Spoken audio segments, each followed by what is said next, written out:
എല്ലാവർക്കും നമസ്കാരം. നാം ഇന്ന് ചർച്ച ചെയ്യുന്നത് 1-ാം ക്ലാസ്സിലെ മലയാളം പാഠപുസ്തകത്തിലെ യൂണിറ്റ് 13 ആരുടെ കുപ്പായം എന്ന പാഠഭാഗമാണ്. നിങ്ങൾ ആദ്യമായിട്ടാണ് ഈ ചാനൽ കാണുന്നതെങ്കിൽ ഈ ചാനൽ ഒന്ന് സബ്സ്ക്രൈബ് ചെയ്യുക, ലൈക്ക് ചെയ്യുക, കമൻറ്റ് ചെയ്യുക, ഷെയർ ചെയ്യുക, ഹൈപ്പ് കൂടി ചെയ്തേക്കണേ. ആദ്യം വരുന്നത് പാട്ടാണ്. പാട്ട് പാടാം. തെക്കൻ കാറ്റിൽ പാറി വരുന്നു ദിക്കറിയാതൊരു കുപ്പായം, വെളുവെളുത്തൊരു കുപ്പായം, പതുപതുത്തൊരു കുപ്പായം, ചെറിയോര് ധരിക്കുമ്പോൾ ചെറുതാകും കുപ്പായം, വലിയോര് ധരിക്കുമ്പോൾ വലുതാകും കുപ്പായം, ചെളി പറ്റാത്തൊരു കുപ്പായം, പൊടി പറ്റാത്തൊരു കുപ്പായം, ആരു തുന്നിയ കുപ്പായം, ആരുടെയാണീ കുപ്പായം? തണുതണുക്കും കാലത്ത് കമ്പിളിയാകും കുപ്പായം, ചുടുചുടുന്നൊരു കാലത്ത് നേരിയതാകും കുപ്പായം, മഴ പെയ്യണ കാലത്ത് കുട പിടിക്കും കുപ്പായം, ആരു തുന്നിയ കുപ്പായം, ആരുടെയാണീ കുപ്പായം?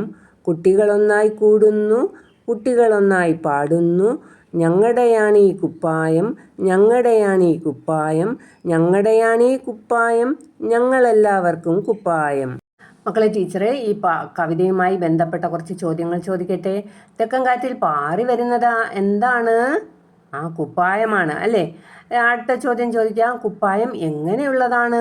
വെളുവെളുത്തതും പതുപതുത്തതും. വെളുവെളുത്തതെന്ന് പറഞ്ഞാൽ നല്ല വെള്ള നിറത്തിലുള്ളത്, പതുപതുത്തത് നല്ല മൃദുവായിട്ടുള്ള കുപ്പായമാണ് അല്ലേ. ചെറിയോര് ധരിക്കുമ്പോൾ ചെറുതാവുന്നത് എന്താണ്? കുപ്പായമാണ് അല്ലേ. വലിയോര് ധരിക്കുമ്പോൾ കുപ്പായത്തിന് എന്താണ് സംഭവിക്കുന്നത്? വലുതാകുന്നു. ചെളിയും പൊടിയും പറ്റാത്തത് എന്താണ്? കുപ്പായം. തണുതണുക്കുന്ന കാലത്ത് കുപ്പായം എന്തായി മാറും? കമ്പിളിയായി മാറുന്നു. ചൂടുകാലത്ത് കുപ്പായം എങ്ങനെയുള്ളതാകുന്നു? നേരിയതാകുന്നു. മഴ പെയ്യണ കാലത്ത് കുപ്പായം എന്തായി മാറും?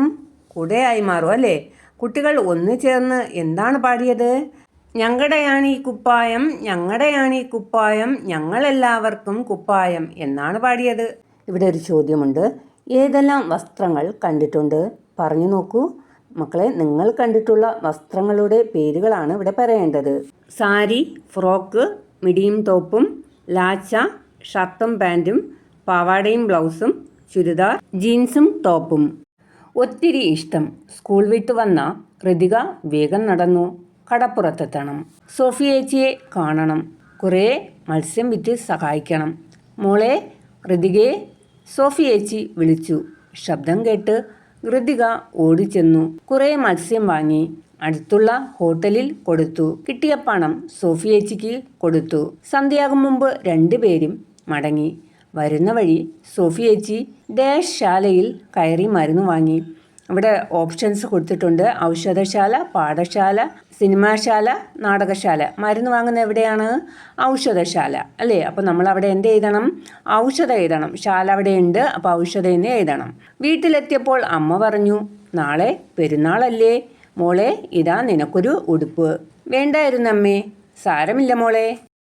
ഡാഷ് ആ ഉടുപ്പുമായി പുറത്തേക്കിറങ്ങി. ആരാണ് ആ ഉടുപ്പുമായി പുറത്തേക്കിറങ്ങിയത്? അമ്മ നൽകിയ ഉടുപ്പുമായിട്ട്? ഋതിക.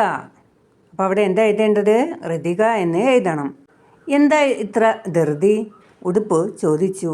നിന്നെ ഒരിടത്ത് എത്തിക്കാനാ. അപ്പോൾ ഉടുപ്പ് ഋതികയോട് ചോദിക്കുന്നതാണ് കേട്ടോ. എന്താ ഇത്ര ധൃതി? അതായത് ധൃതി എന്ന് പറഞ്ഞാൽ എന്താ? തിടുക്കത്തിൽ കാര്യം ചെയ്യുന്നത്, അതായത് വേഗത്തിൽ കാര്യം ചെയ്യുന്നത്. അതെന്താ? എന്നെ ഇഷ്ടമായില്ലേ? ഒത്തിരി ഡാഷ് അതുകൊണ്ടാ. അപ്പോൾ അവിടെ എന്താ എഴുതേണ്ടത്? ഇഷ്ടമായി, ഒത്തിരി ഇഷ്ടമായി.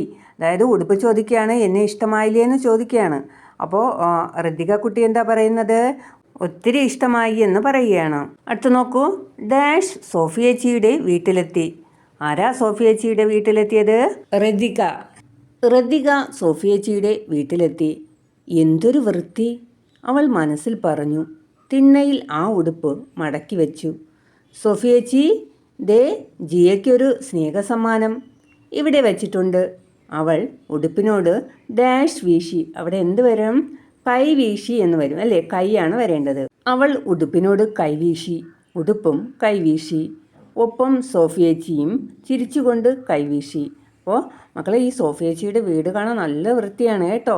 മക്കളെ, നിങ്ങളുടെ വീട് വൃത്തിയുള്ളതാണോ? വൃത്തിയുണ്ടെങ്കിൽ വൃത്തിയുണ്ട് എന്ന് കമൻറ്റ് ചെയ്യൂ.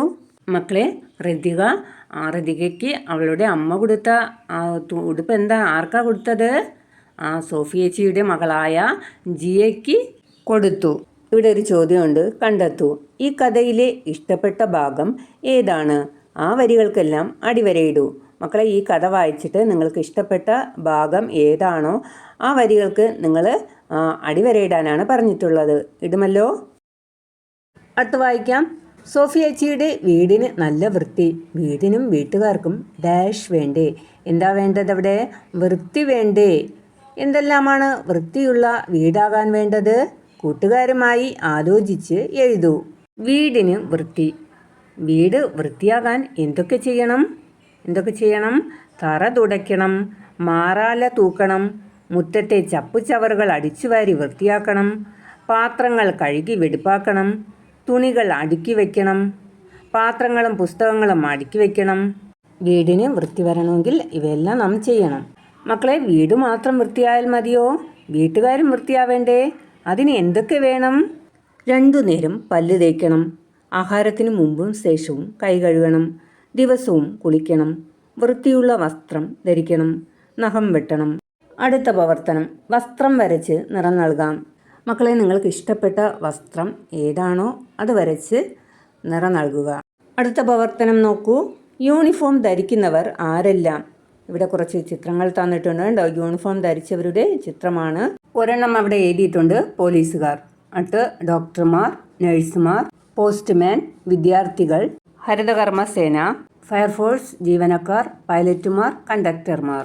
അടുത്ത പ്രവർത്തനം, സാങ്കല്പിക ഡയറി.